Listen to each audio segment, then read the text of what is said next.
1970 Ford Escort. As you can see, this one has been converted into a rally car.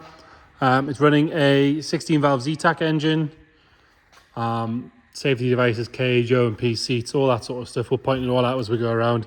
If you check the description, we'll detail everything we know about the spec and all that sort of stuff. From what I understand, I don't think it's been particularly overused or abused. I don't think it's done a full season of racing or anything like that. It definitely doesn't look like it has been. We'll start by having a look at the bodywork, and we'll do the interior, or what's left of it, and then we'll get it fired up. If we start on this driver's side, and if you look down this side, it is lovely and straight. It's not all crumpled up like you'd expect from a rally car. It's really good all the way down there. This front edge, we've got a couple of little stone chips just here that have been touched in. Sticker pack all the way down is lovely and straight and clear. The arch itself on the front, you've got a little crack in the paint down the bottom there, just a tiny one. But the arch itself is sharp all the way around, nice and clean. So on what look to be pretty much brand new super light alloy wheels. Loads of tread left in the tyres. Get the camera underneath from there, you can have a good look inside the arch all the way around. Rest of that wing is all nice and tidy. Has had mud flaps fitted as well. Down the bottom here is good. There is a small crack in the paint just there.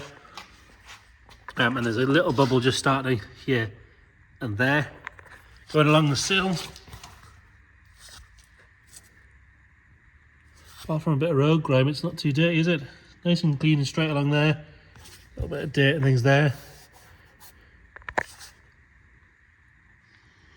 Have a good look at the floor underneath there. I don't think that's seen many particularly muddy stages, is it?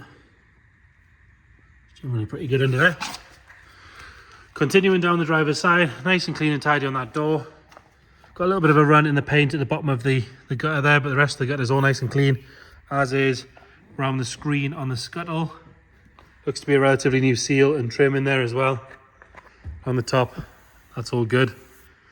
On the roof itself, nice and straight, there's no ripples or dents. It's all good along there.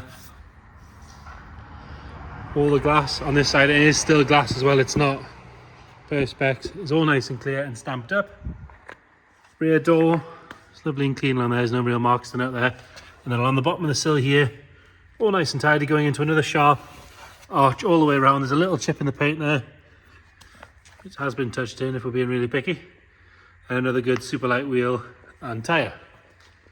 Coming round onto the back, lower end here, all good down the bottom there, and you can get the camera underneath and see that's nice and tidy under there. Around the filler cap's good. And then onto the rear, you want to look at these seams down here, which on this side and on the passenger side are both good. A little bit of pitting in the bumper if we're being picky, but generally not bad. Nice and clean underneath the bumper itself. And then if you have a look underneath there,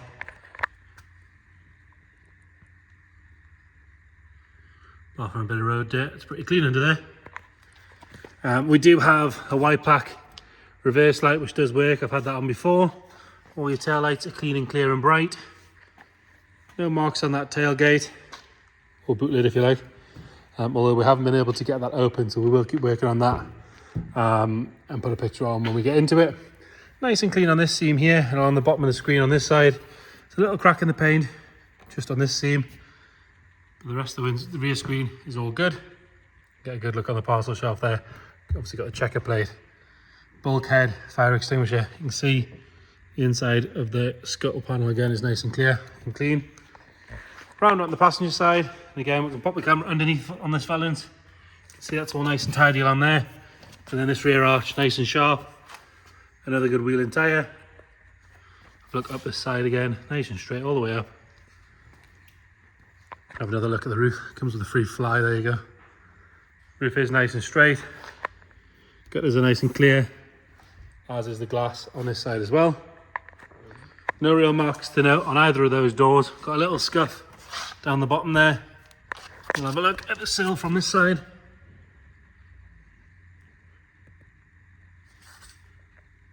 Nice and tidy all the way along there. You can see that exhaust system as well, so that'll be new with the Zetec engine conversion as well. And then on the front wing, nice on the bottom, nice and sharp all the way around. There's a couple of chips in the paint where I'm guessing that tyre's caught ever so slightly. I did have it down the road. It doesn't seem to do it now. It has done at some point. And then round on the front, bumper corners, nice and tidy. Comes with a few free squash flies. And then you've got the high and low spots, which obviously look the part on a Mark 1. You've kind of got to have them, haven't you? Nice and clean on both those headlights. All the glass lenses are good. Look underneath from there. Nice and tidy. Bonnet has aero catches on it. Or bonnet pins, sorry. Sticker pack on the bonnet, nice and clean. Tops of the wings are all good. Definitely looks the part. I'm sure we're going to hear people saying, oh, I wish it was a 2-door, but it's priced like a 4-door, so that's the important thing. Onto the interior. You've got the anodized metal handle, window winder and door handle. Door shuts all nice and clean. And there's another seam here that can quite often bubble up, but this one's all nice and tidy. Still got a carpet, which is nice and clean. Alcantara steering wheel again, nice and tidy. And then we've got a pair of matching OMP ARS Rs. Now I'm slightly wider than the average man, and this seat just about fits me, so it's a good size. It's not one way you've got to be 5 stone to fit in. A set of TRS, matching TRS harnesses. It's always nice because normally you end up with 2 different brand seats and sort of cheaper harnesses on the passenger side, but it's nice that this has been done properly. On the top of the dash, it's all good. And then we've got all converted to rocker switches, so it still has a stereo amazingly, but we've got everything on rocker switches. Same with fuel pumps and all that sort of stuff, which we'll show you in a second when we fire it up. It's got its cut off, still on a key. All your gauges are up and working as well. Into the back on this side, and we've got safety devices, cage. The harness is mounted on that bulkhead there. I think I might have just how to open the boot. Can't believe I missed that one. And you do have this storage thing here, which we'll get open in a second. Door card on this side, nice and clean and tidy, as is that door shut. Yeah, I'm pretty sure you pull that release. And there you go, look at that. We've got a full-size spare in there, as is the battery and the fuel cell with the filler. It's been done nicely, that as well. The straps are all good. Obviously you've got your visible level in there. Proper brand name, sound deadening. Lovely and clean on the inside there. The boot all the way around. Underside of the boot, again, very good.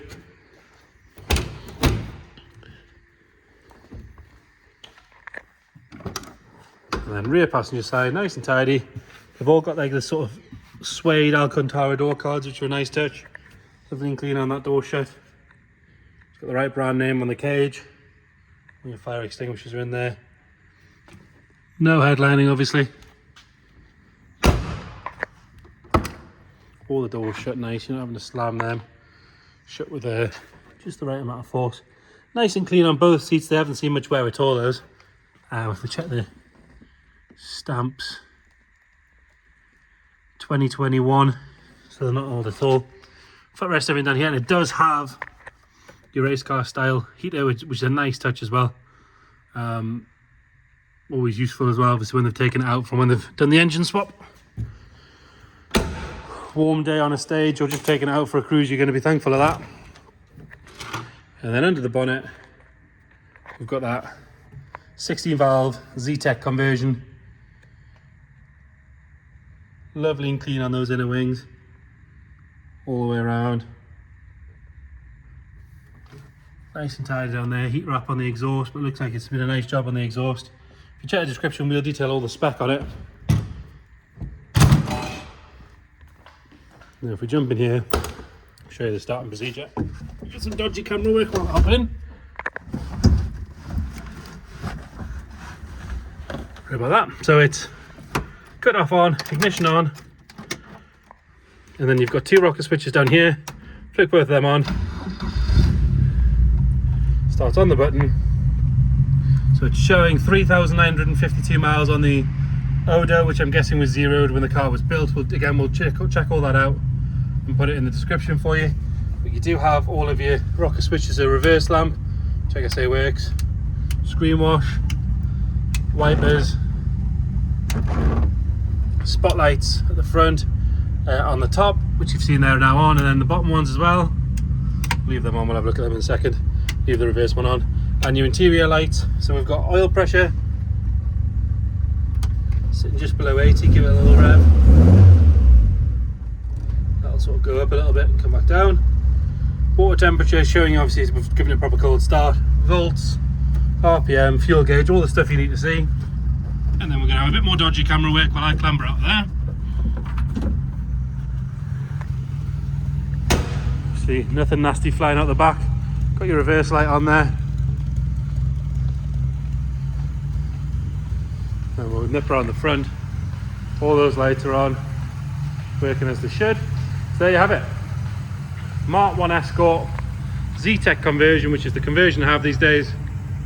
Any more questions at all, please get in touch. If you check the description, we'll detail what we know as far as sort of spec and things like that. Car is here if you want to come and see it. Just let us know, we'll get you booked in. We're open every day apart from a Sunday. Like I say, any questions, just let us know. Thank you.